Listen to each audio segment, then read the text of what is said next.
Hello मेरे प्यारे student, प्यारे बच्चों। आज की इस वाले वीडियो में हम लोग एक्सरसाइज 11 का क्वेश्चन नंबर 30 और उससे आगे क्वेश्चन सॉल्व करना सीखेंगे। बाकी अगर आपने प्रीवियस वीडियोस नहीं देखे या किसी नेक्स्ट चैप्टर में अगर आपको डाउट है तो सारे वीडियोस का लिंक आपको नीचे डिस्क्रिप्शन बॉक्स में मिल जाएगा। चलिए स्टार्ट करते हैं। क्वेश्चन नंबर 30 में हमसे कहा जा रहा है कि एक ट्रायंगल ए बी सी है, इसका जो बेस बी सी है ना, वो डिवाइड हो रहा है डी पर इस तरीके से कि जो बी डी की दूरी है वो हाफ है डी सी के। ओके, अभी मैं आपको डायग्राम के थ्रू समझाऊंगा क्या बोल रहा है। अपने को प्रूव करना है कि जो ट्रायंगल बनेगा उस कंडीशन में ए बी डी, उसका जो एरिया होगा वो कंप्लीट जो ट्रायंगल ए बी सी था ना उसके एरिया का 1/3 हो जाएगा। आइए डायग्राम के थ्रू समझते हैं क्वेश्चन में क्या कह रहा है, इसे कैसे सॉल्व कर। तो देखो यहाँ पर मैं एक ट्रायंगल बना लिया है ए बी सी। इसमें ये जो साइड बी सी है ना, इसमें मैं कोई एक पॉइंट डी ले लेता हूँ। यहाँ पर एक पॉइंट डी ले लो ताकि ये जो बी डी होगा ये क्या हो जाएगा, आधा हो जाएगा ये पूरे हमारे डी सी के। यानी कि ये अगर हमारे पास दो पॉइंट दिया जाए, यहाँ पर हमारा डी आ गया तो एक बी डी बन जाएगा और एक डी सी बन जाएगा। तो हमारा बी डी जो है हमसे अकॉर्डिंग टू क्वेश्चन दिया गया है, गिवन कहा गया है क्वेश्चन में कि जो हमारा बी डी होगा वो इक्वल हो जाएगा हाफ डी सी के। ओके, तो इसको मैं ऐसे मिला देता हूँ। इस कंडीशन में हमारे पास ये ट्रायंगल बन गया A B D. A B D का जो एरिया है वो इसके एरिया से क्या है, 3 गुना कम है, या फिर ये वाला एरिया सॉरी पूरे कंप्लीट के एरिया से 3 गुना कम है। ये वाला पार्ट ये अपने से बोला जा रहा है। अब इसको कैसे सॉल्व करें। यहाँ पर हमको B D equal to half D C question में दिया गया था। मैं 2 को इधर ट्रांसफर कर देता हूँ तो ये मेरा 2 BD equal to D C बन जाएगा। ठीक है, डी सी की जो वैल्यू है वो हम लोग यहाँ पर 2 BD लिख सकते हैं। इतना समझ में आ गया। ओके, अब हमारे पास ये जो साइड है, ये जो नीचे में हमारे पास जो बी सी है पूरा कंप्लीट अगर हम लोग देखें तो बी सी का वैल्यू जो है वो B D plus D C है। यानी कि बी डी में अगर हम लोग डी सी को प्लस करेंगे तो हमारा कंप्लीट बी सी निकल करके आएगा। ओके, लेकिन जो डी सी है उसका वैल्यू कितना है, बी डी का डबल है। यानी कि हम लोग डी सी के बदले में 2 BD लिख सकते हैं। तो इसको मैं वही कर देता हूँ, ये बी डी तो रहेगा ही और डी सी के बदले में 2 BD और हो जाएगा। तो ये बी डी और ये 2 BD मिला करके टोटल कितने हो गए, 3 BD हो गए यहाँ पर। तो यही बी सी का वैल्यू निकल करके आ गया। ओके, अब हम लोग ट्रायंगल के एरिया लेते हैं। जैसे कि अगर मुझे ट्रायंगल इस वाले ट्रायंगल का एरिया निकालना हो ए बी डी का, तो इसका मुझे हाइट का जरूरत पड़ेगा। तो मैं एक हाइट भी बना लेता हूँ। यहाँ पर अपने को एक छोटा सा कंस्ट्रक्शन भी करना पड़ेगा। तो हम लोग लिख भी देते हैं कि हमने कंस्ट्रक्शन किया है। और क्या कंस्ट्रक्शन किया है, हम लोग एक हाइट बनाते हैं यानी इस ट्रायंगल का। इसका नाम हम लोग कुछ भी दे सकते हैं, वैसे नॉर्मली इसको एल नाम से दिया जाता है, आप लोग यहाँ पर कुछ भी नाम दे सकते हो। और ये जो होगा परपेंडिकुलर होगा बीसी के ऊपर। तो हमने क्या किया, ए एल नाम का एक परपेंडिकुलर लाइन बना दिया बीसी के ऊपर। और ये जो ए एल है ये कंप्लीट ट्रायंगल की भी हाइट है। और ट्रायंगल में अगर ये ए बी डी दूसरा वाला ट्रायंगल आ जाए तो उसके लिए भी यही हाइट का काम करेगा। इस बात को ध्यान में रखना। तो हम लोग अगर यहाँ पर एरिया निकाले, area of triangle A B D, तो ए बी डी में हमारा जो बेस है वो तो हमारा बी डी है। तो हम लोग फॉर्मूला जानते हैं 1/2 मल्टीप्लाई बेस मल्टीप्लाई हाइट, यही होता है। तो बेस की जगह पर मैं बी डी लिख देता हूँ और हाइट की जगह पर हमारा ये जो ए एल है ये हाइट हो जाएगा। इसको आप लोग ले लो इक्वेशन नंबर 1। ओके, अब हम लोग दूसरे जो कंप्लीट ट्रायंगल इसका एरिया देखते हैं। तो यहाँ पर मैं लिखूंगा area of triangle A B C. A B C में जो हमारा हाफ तो हाफ ही रहेगा है ना, उसके बाद बेस क्या हो जाएगा, तो बेस हमारा ये बी सी हो जाएगा। तो मल्टीप्लाई में बी सी कर दो और मल्टीप्लाई में हाइट इसमें भी सेम ही रहेगा, ए एल ही रहेगा। इसको आप लोग यहाँ पर एक और स्टेप में सॉल्व कर लो कि जो बी सी है उसका वैल्यू हमने क्या निकाल लिया था, उसका वैल्यू हमने 3 BD निकाल लिया था। यानी कंप्लीट जो है वो बी डी का 3 गुना जाता है। तो इसको हम ऐसे लिख सकते हैं 1/2 मल्टीप्लाई में 3 BD और मल्टीप्लाई में ए एल जो कि हाइट है। तो यहाँ से अगर आप 3 को साइड में हटा दो तो ये हमारा क्या बन जाएगा, 1/2 है ना। 3 को हम लोग बाहर लिख लेते हैं ब्रैकेट के बाहर, मल्टीप्लाई में है ना, या फिर ब्रैकेट नहीं लगाएंगे, ब्रैकेट लगाएंगे तो सबसे मल्टीप्लाई करना पड़ेगा। 3 मल्टीप्लाई ऐसे लिखते हैं, 3 मल्टीप्लाई 1/2 मल्टीप्लाई में बी डी और मल्टीप्लाई में ए एल। मैंने क्या किया, इस 3 को इधर ले आया क्योंकि सभी आपस में मल्टीप्लाई में ही तो है। 1/2 3 इंटू बी डी है और ये इंटू में ए एल है, तो बस 3 को हमने साइड में लिख दिया। इससे समझ में ये आ रहा है कि हमारा जो इक्वेशन नंबर अगर हम लोग इसको 2 ले लें तो देखो यहाँ पर हाफ बी डी और ए एल जो है वो किसका फॉर्मूला है, वो ए बी डी का फॉर्मूला है। और यहाँ पर हमारे पास ये क्या आ जा रहा है, 3 आ जा रहा है। तो इसको हम लोग ऐसे लिखेंगे कि area of triangle A B C, यानी ए बी सी का जो हम लोग एरिया निकाल रहे थे जो ये बन गया है, तो ये जो है इक्वल है इस 3 मल्टीप्लाई, ये हमारा क्या चीज़ है, ये फॉर्मूला है किसके एरिया का, ए बी डी के एरिया का। तो area of triangle A B D, और यही अपने को प्रूव करना था। और यहाँ पर हम लोग बस इसको उल्टा करके दिया हुआ था कि A B D equal to 1/3 करना है, तो 3 को इधर ट्रांसफर कर दो, ये तो 1/3 बन करके आ जाएगा। ये हमारा area of triangle A B C. और यहाँ पर इस 3 को इधर ट्रांसफर करेंगे तो इसको हम लोग ऐसे लिख सकते हैं 1/3, क्योंकि इधर ये मल्टीप्लाई में इधर आकर के डिवाइड में हो जाएगा, और ऊपर में हम लोग ऐसे अलग से 1 लिख देते हैं जैसा क्वेश्चन में दिया हुआ था। ठीक है, इक्वल की उस साइड में एरिया ऑफ ट्रायंगल हमारे पास ABD बच जाएगा बस। तो बस यही चीज़ आपको प्रूव करना था क्वेश्चन के अकॉर्डिंग। इसको क्वेश्चन में इधर लिखा हुआ है और इसको इधर लिखा हुआ है, आप लोग चाहो तो लास्ट में लिख सकते हो, एग्जाम में टाइम बचा रहा तो, नहीं तो कोई भी दिक्कत नहीं, ऐसे भी लिखोगे तो भी आपका प्रूव हो जाएगा। आई होप आपको समझ में आ गया होगा, एकदम सिंपल क्वेश्चन था। बस आपको जो बेस है ना उसको 3 गुना ज़्यादा प्रूव करना है इसके बेस से, बाकी क्वेश्चन एकदम आसान है। चलिए अगले क्वेश्चन को सॉल्व करते हैं। सो नेक्स्ट क्वेश्चन हमसे कहा जा रहा है कि यहाँ पर ये जो फिगर बना हुआ है इसमें BD और C आपस में पैरेलल हैं, ये वाला लाइन और ये वाला लाइन पैरेलल हो गया। E जो है वो मिड पॉइंट है CA का, ठीक है, यानी कि C से E तक और E से A तक की जो दूरी है वो आपस में इक्वल है।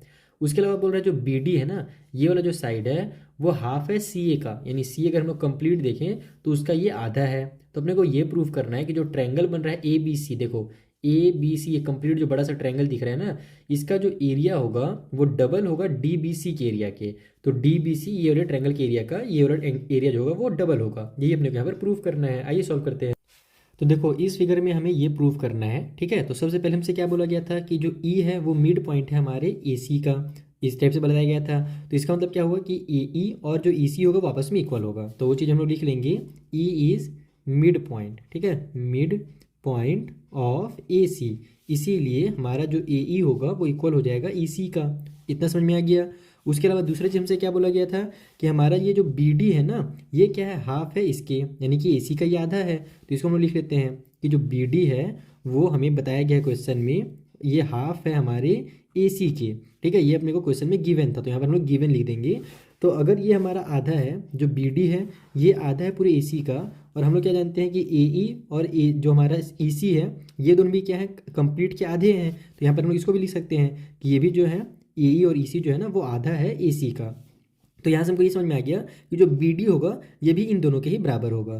तो हम लोग किसका यूज़ कर सकते हैं, हम लोग इस EC का यूज़ कर सकते हैं। तो यहाँ पर हम लोग लिखेंगे कि जो BD है वो इक्वल है EC के। ये हम लोग का इक्वेशन अगर आप 1 मान लो और इसको इक्वेशन 2 मान लो, ठीक है। तो ये हम लोग यहाँ पे आप लिख सकते हो ऐसे कि फ्रॉम इक्वेशन नंबर 1 एंड 2, 1 और 2 से हमको ये पता चला कि ये BD और EC दोनों इक्वल होंगे, क्योंकि दोनों जो हैं वो AC के आधे हैं, ठीक है। तो ये एक बहुत ज़रूरी चीज़ हमको पता चला यहाँ पर कि BD जो है EC का आधा है। अब इससे फ़ायदा क्या होने वाला है कि हमको क्वेश्चन में कहा गया था कि ये जो हमारे पास एक क्वाड्रिलेटरल दिख रहा है ना, इसमें जो BD है और ये जो AC है ये दोनों आपस में पैरेलल थे, और उसके अलावा हमने देखा कि ये वाली साइड और ये साइड आपस में इक्वल है। तो इसको हम लिख सकते हैं कि BD is equal to EC and DE, यानी सॉरी D बोल रहा हूँ, ये जो हमारा क्या नाम था BD था, BD is parallel to AC के पैरेलल है, यानी कि EC का भी पैरेलल होगा। तो मैं इसको पैरेलल टू AC ना लिख करके मैं EC ही लिख देता हूँ। तो इक्वल और पैरेलल है, इसका मतलब क्या हुआ कि ये जो मेरा एक फिगर बन रहा है ये क्या है, पैरेललोग्राम है। तो यहाँ पर हम लिखेंगे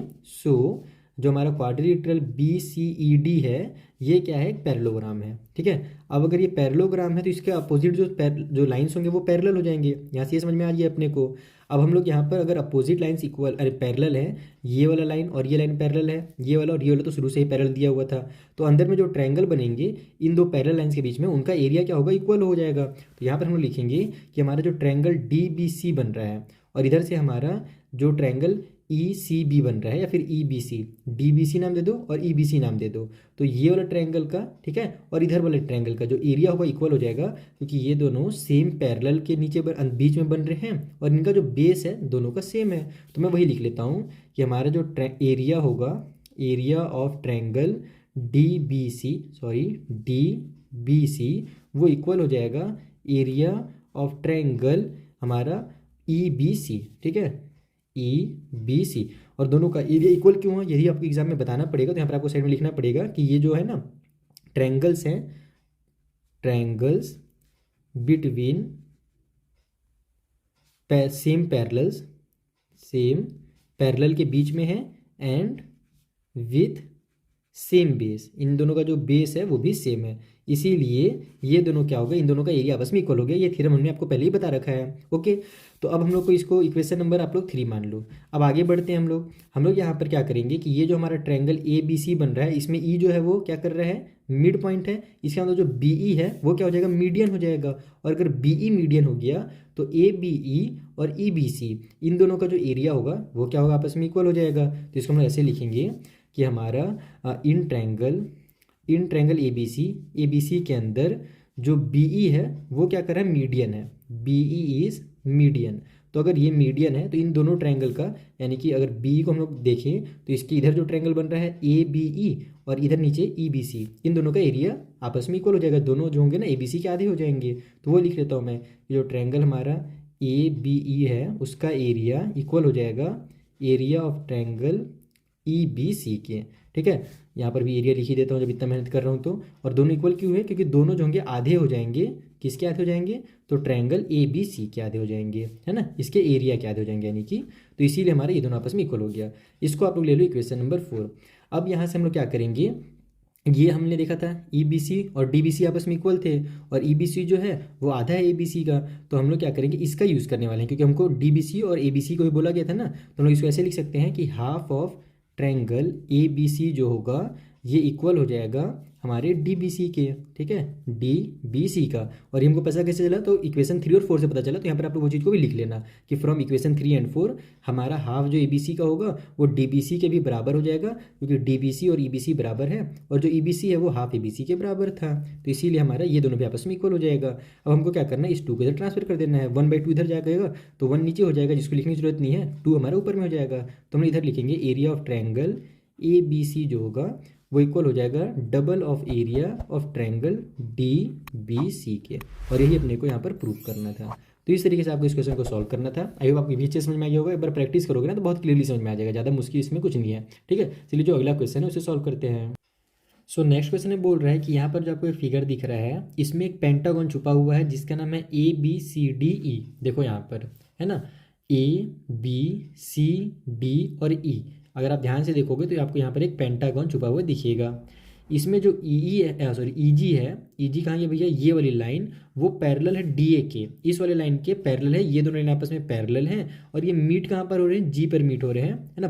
जो कि BA को इस तरीके से बढ़ाया जा रहा है G में, तब जा करके ये दोनों ट्रायंगल जो है आपस में मिल रहे हैं। अभी कल आप लोग दोनों लाइन आपस में मिल रहे हैं, एक EG और दूसरा हमारे पास, या फिर EG हमारा जो है ना इसमें मिल रहा है। ओके, और ये EG और AD आपस में पैरेलल है, ये चीज़ को ध्यान रखना, इसका आगे चल कर क्वेश्चन में यूज़ होने वाला है। ओके, अब हमसे बोल रहा है कि जो CF है, ये वाली जो लाइन है इसको ड्रॉ किया गया है इस DB के पैरेलल।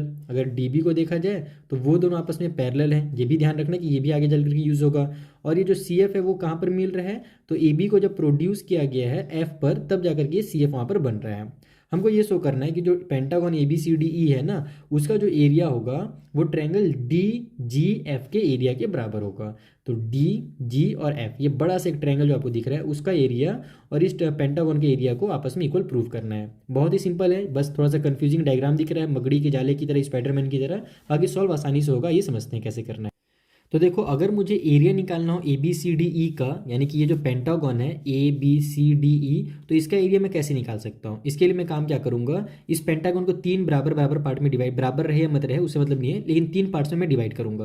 पहला पार्ट कौन सा रहेगा, तो ये हमारा DCB एक ट्रायंगल आपको दिख रहा है। उसके बाद हमारे पास इधर से DEA या फिर ADE ये ट्रायंगल दे दो। यहाँ पर BDC नाम दे देता हूँ, इसका AED नाम दे देता हूँ। ओके, या फिर ADE नाम दे देता हूँ। ये इधर पार्ट हो गया ट्रायंगल का, इधर पार्ट हो गया, बीच में हमारा ABD जो ट्रायंगल बचा ना वो बचा। तो ये 3 ट्रायंगल्स का मिल करके हमारा कंप्लीट ABCDE बन रहा है। ओके, यहाँ समझ में आ गया। तो मैं यही लिखूंगा कि ABCD का मुझे एरिया निकालना है, तो उसके लिए मैं क्या करूँगा, एरिया ऑफ ट्रायंगल हमारा ADE, ठीक है, कुछ भी नाम दे दो भाई फटाफट, प्लस में BCD, ठीक है, ट्रायंगल BCD, और प्लस में हमारा ADB जो बीच में है उसको, तो ADB, इन तीनों को प्लस करेंगे तो हमारा कंप्लीट एरिया निकलेगा। उसी तरीके से हमको किसको प्रूफ करना था, DGF को हमको लाना था ना इसके इक्वल में। तो हम लोग देखते हैं कि एरिया ऑफ ट्रायंगल DGF हम लोग कैसे निकाल सकते हैं। तो DGF में भी वही चीज़ है। अगर हम लोग DGF में देखें तो हमारे यहाँ पर एक ट्रायंगल बनता हुआ आपको दिखेगा ADG, ये वाला ट्रायंगल, इधर से BDF ये वाला हमारा FDB ये ट्रायंगल दिखेगा, और बीच में वही वाला जो बड़ा ट्रायंगल पिछले बार आया था वो वाला ट्रायंगल इसमें भी आ रहा है ना, हमारे DGF में भी आ रहा है। तो वही चीज़ मैं लिख लेता हूँ कि अगर मुझे DGF का एरिया निकालना है तो इसके लिए मैं 3 छोटे छोटे ट्रायंगल करूँगा। पहला का नाम दे देता हूँ मैं ADG, ठीक है, ADG। दूसरे वाले का नाम दे देता हूँ मैं ट्रायंगल FBD, ठीक है, FBD। और तीसरे वाले का नाम दे देता हूँ मैं वही बीच में जो था हमारे पास, जिसका नाम था ट्रायंगल ये वाला ADB। इस तरीके से हम लोग दोनों का एरिया निकाल सकते हैं। अब हमको इनको ही आपस में ना इक्वल प्रूफ करना है। अब वो कैसे प्रूफ होगा, तो हमसे क्वेश्चन में कहा क्या गया था कि ये वाली जो लाइन है EG और ये जो लाइन है AD, ये दोनों आपस में क्या है, पैरेलल हैं। अगर आप ध्यान से देखो, इसको मैं पहले लिख लेता हूँ कि जो हमारा EG है वो पैरेलल है AD का। ये अपने को क्वेश्चन में गिवन था, इसको आप लोग साइड में ब्रैकेट में लिख भी सकते हो कि हमको पता कैसे चला, तो ये गिवन था।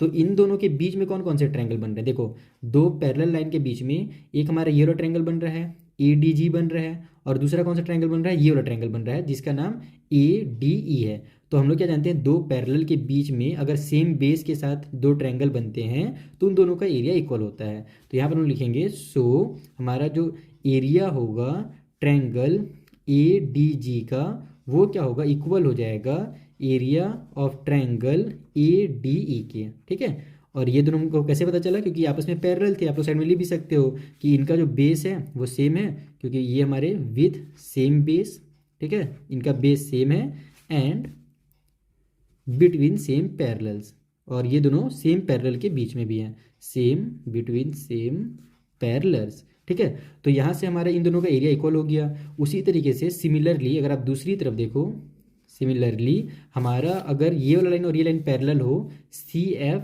और क्या नाम है, BD, ये दोनों आपस में पैरेलल बताया गया था, तो इनके बीच में भी दो ट्रायंगल बन रहे हैं। एक तो हमारा ये वाला ट्रायंगल बन रहा है जिसका अपने को यूज़ करना है, जिसका नाम हमने क्या रखा था, FBD रखा था, ये वाला FBD ट्रायंगल। और ये जो हमारा CBD है, ये दोनों जो ट्रायंगल बन रहे हैं ये और ये पैरेलल लाइन के बीच में बन रहे हैं, और इन दोनों का जो बेस है वो भी सेम है।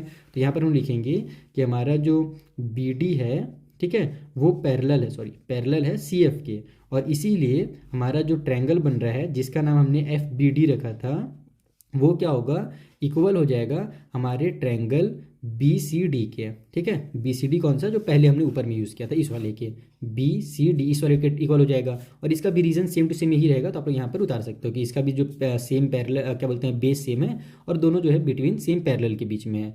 तो अब यहाँ से हम लोग क्या देखते हैं कि हमारा अगर हम लोग दोनों को ऐड करें, ठीक है, अगर मैं इसको आप लोग को इक्वेशन नंबर अगर 1 मान लो और इसको इक्वेशन नंबर 2 मान लो, क्योंकि यहाँ पर एडिशन का साइन दिया हुआ है ना, इसलिए हम लोग यहाँ पर ऐड करने वाले हैं।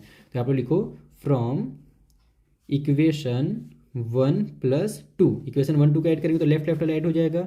तो यहाँ हमारा ट्रायंगल ADG में प्लस हो जाएगा हमारा ट्रायंगल FBD, और उसी तरीके से इधर राइट में हमारे पास ट्रायंगल ADE जो है इक्वेशन 1 का, वो प्लस हो जाएगा इक्वेशन नंबर 2 के ट्रायंगल BCD के।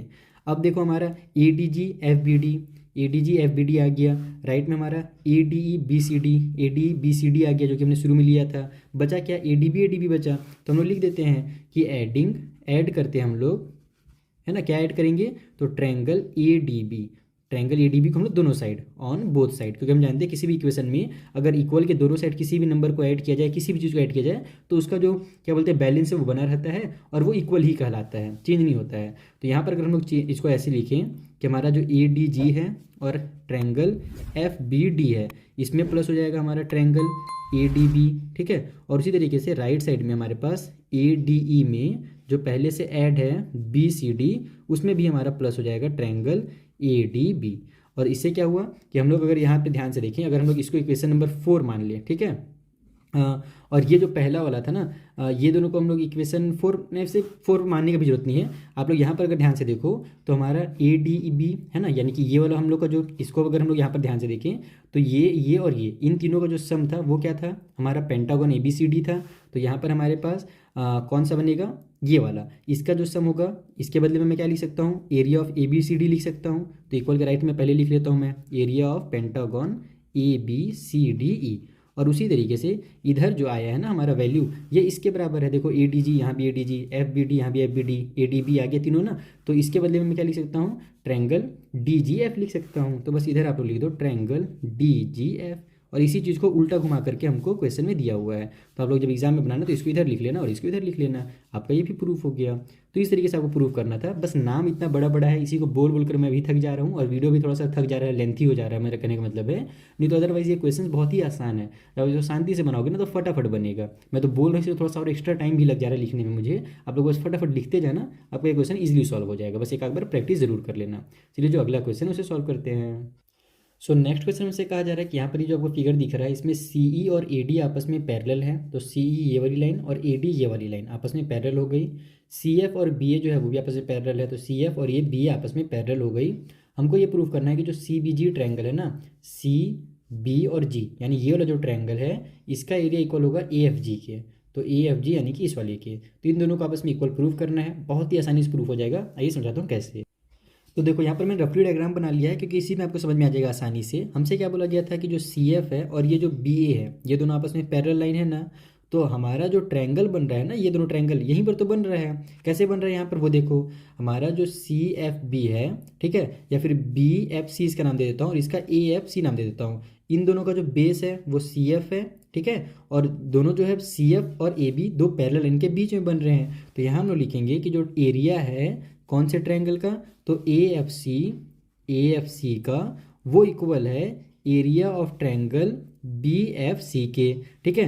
क्योंकि यहाँ पर हमारा दोनों जो है उन दोनों का बेस जो है, आप लोग ध्यान से देखो तो ये दोनों का बेस CF बन रहा है और दोनों सेम पैरेलल के बीच में बन रहे हैं। तो वही चीज़ आप यहाँ पर फिर से लिख लेना कि with same base and same parallel. Same base कौन सा है, तो सेम बेस में बस बता दे रहा हूँ यहाँ पर, सेम बेस आपका ये है CF, ठीक है, CF सेम बेस है और CF और AB जो है ना, इन्हीं दोनों पैरेलल के बीच में ये वाला ट्रायंगल और ये वाला ट्रायंगल बन रहे हैं। ओके, तो अब यहाँ से अगर ये दोनों आपस में इक्वल हो गए, इनमें से मैं क्या करता हूँ, हमको ये वाले पॉइंट को हटा देना है क्योंकि ये वाला पॉइंट अपने इसके पास भी नहीं है और इसके पास भी नहीं है। तो हमारा नाम क्या है इसका, FGC है ना, तो मैं दोनों में से FGC माइनस कर देता हूँ। तो यहाँ पर मैं लिखूंगा सब्ट्रैक्टिंग, मैं सब्ट्रैक्ट कर रहा हूँ ट्रायंगल FCG या FGC, ठीक है, FGC को, और किस में से रेफर कर रहा हूँ, तो दोनों साइड से।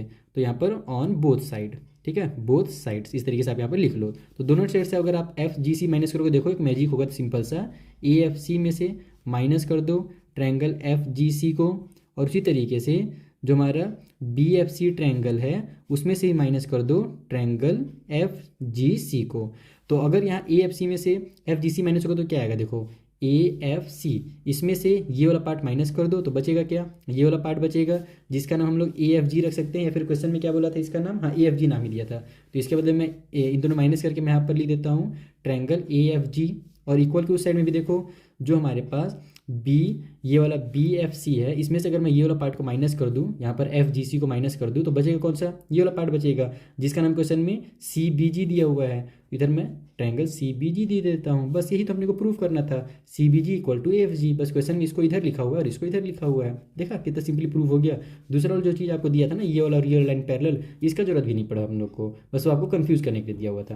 आई होप ये भी क्वेश्चन आपको एकदम क्लियरली समझ में आ गया होगा। चलिए एक लास्ट क्वेश्चन इस वीडियो में कंप्लीट करते हैं, उसके बाद जो बच जाएंगे क्वेश्चन ना, उन्हें मैं आपको नेक्स्ट वीडियो में समझा दूंगा। तो देखो जो नेक्स्ट क्वेश्चन है ना वो सिमिलर है हमारे फर्स्ट वाले क्वेश्चन के। जैसे मैंने आपको 30 नंबर का क्वेश्चन समझाया था, वैसे ये 34 का है। बस वहाँ पर जो रेशियो था ना वो हमको 1/3 करके दिया हुआ था और 1/2, यहाँ पर M और N नाम दे दिया है। तो ये और ज़्यादा आसान है, इसमें कन्फ्यूजन की जरूरत नहीं है। इसमें हमसे बोल रहा है कि जो हमारा ट्रायंगल ABC है, इसमें जो पॉइंट D है ये इस साइड BC वाले साइड को ना दो पार्ट में डिवाइड कर रहा है, एक तो BD बना रहा है और एक DC बना रहा है। लेकिन इस बार अपने को बताया कि उनका जो रेशियो है वो M और N है, यानी यहाँ से यहाँ तक M होगा और यहाँ से यहाँ तक N होगा, ऐसा अपने से कहा जा रहा है। हमको ये प्रूफ करना है कि अगर हम लोग ABD का अगर एरिया देखें और हम लोग अगर ADC का एरिया देखें, पिछले बार अपने को इस वाले ट्रायंगल का एरिया को कंपेयर करने के लिए बोला था कंप्लीट वाले ट्रायंगल से, है ना, पूरे ABC से कंपेयर करने के लिए बोला था। इस बार बोल रहा है कि बस ABD का जो एरिया है उसको कंपेयर कीजिए ADC से, तो उनका जो रेशियो होगा वो भी M और N के रेशियो में आएगा। जैसे इनका जो साइड है ना वो M और N के रेशियो में, वैसे इनका भी M और N ही आएगा। तो ये समझाते हैं इसको कैसे सॉल्व करेंगे एकदम आसानी तरीके से। तो देखो यहाँ पर हमने वो फिगर बना लिया है जो आपको बुक में दिया हुआ है, और यहाँ पर हमें सबसे पहले ध्यान देना पड़ेगा कि एक छोटा सा यहाँ पर कंस्ट्रक्शन किया गया है जिसका नाम है AL, और ये जो AL है ये कंप्लीट ट्रायंगल की हाइट है। ओके, हमसे बोला गया था कि ये जो पॉइंट D है ये कंप्लीट वाले साइड BC को दो इक्वल रेशियो में, इक्वल या नहीं तो बोला था, वैसे यहाँ पर दो अपने को रेशियो दिया हुआ है, इक्वल वगैरह नहीं दिया हुआ है, M और N में डिवाइड कर रहा है। तो यानी कि जो BD होगा मान लो ये हमारा M होगा और ये जो DC होगा ये हमारा N होगा। ओके, तो हमने यहाँ पे लिख दिया कि BD और DC का जो रेशियो है वो M और N है, या फिर हम लोग ऐसे भी इसको लिख सकते हैं कि BD डिवाइड बाई जो DC होगा वो M डिवाइड बाई N होगा। रेशियो का मतलब डिवाइड ही होता है एक तरीके से। ओके, यहाँ तक समझ में आ गया। अब हम लोग क्या करेंगे, एरिया निकालेंगे ABD का और ADC का। तो यहाँ पर आप लिखो एरिया ऑफ ट्रायंगल ABD। अगर हम लोग ABD का एरिया देखें तो उसके लिए क्या करना पड़ेगा, 1/2 मल्टीप्लाई बेस। तो इसका बेस क्या है, ADB में BD है, तो यहाँ पर बी डी लिखो और मल्टीप्लाई हाइट, तो हाइट क्या है, ए एल है। मैं जैसे पहले आपको क्वेश्चन नंबर 30 में समझा दिया है मैंने। उसी तरीके से अगर हम लोग एरिया निकाले ए डी सी का, ठीक है, तो उस कंडीशन में हमारा डी सी जो होगा वो बेस हो जाएगा बस, और बाकी सब सेम रहेंगे, तो D C multiply A L हो जाएगा। ओके, अब हम लोग क्या करते हैं कि हमको चूंकि रेशियो निकालना था इन दोनों ट्रायंगल का, तो हम लोग दोनों को आपस में डिवाइड दे देंगे। इसको आप लोग इक्वेशन 1 और इसको इक्वेशन 2 लिख लो, और इसको ऐसे डायरेक्ट लिख दो आप लोग कि from equation 1 divided by equation 2, है ना। यहाँ पर हम लोग इक्वेशन 1 को डिवाइड देंगे इक्वेशन नंबर 2 से। तो ये क्या निकल कर के आएगा हमारा, देखो ऊपर में तो हमारा एरिया निकल कर के आ जाएगा किसका, तो ए बी डी, और नीचे में हमारे पास area of triangle A D C हो जाएगा। और यही अपने को निकालना था, डिवाइड ही करना था ताकि रेशियो निकल करके आ जाए। इक्वल के राइट में हमारे पास 1/2 into B D into A L हो जाएगा, और नीचे में हमारे पास 1/2 into D C into A L हो जाएगा। देखो ए एल से ए एल कैंसिल, 1/2 से 1/2 कैंसिल, और बी डी और डी एल जो है, सॉरी डी एल गलती से लिखा गया, डी सी जो है, इनका जो रेशियो है वो m/n है, हमने पहले ही देख लिया था। तो बी डी बटा डी सी के बदले हम लोग क्या लिख सकते हैं, m/n लिख सकते हैं। तो यहाँ से हमारा ये सॉल्व हो गया कि जो हमारा ए बी डी होगा divide by area of triangle A D C होगा, ये इक्वल हो जाएगा बी डी बटा डी सी के, और बी डी बटा डी सी के बदले हम लोग m/n लिख सकते हैं। और m/n को हम लोग यहाँ पर अगर रेशियो में लिखना चाहें तो m रेशियो n लिख सकते हैं, और इसको भी आप लोग रेशियो में लिख सकते हो, जैसे आपको क्वेश्चन में दिया हुआ है लास्ट में आप लोग उस तरीके से यहाँ पर उतार के लिख सकते हो कि इसका और इसका जो रेशियो होगा, डिवाइड के बदले में रेशियो लगा देना, वो इक्वल हो जाएगा m रेशियो n के। तो इस तरीके से आप इसी क्वेश्चन को तो बहुत ही आसानी से सॉल्व कर सकते हो। आई होप आपको अच्छे समझ में आ गया होगा। अगर कुछ भी डाउट हो तो इंस्टाग्राम या टेलीग्राम के थ्रू आप अपने डाउट हमसे पूछ सकते हो। मिलेंगे हम नेक्स्ट वीडियो में, जहाँ पर जो आगे क्वेश्चन हैं उन्हें भी मैं आपको इसी तरीके से सिंपल मेथड में समझा दूंगा। Thank you for watching.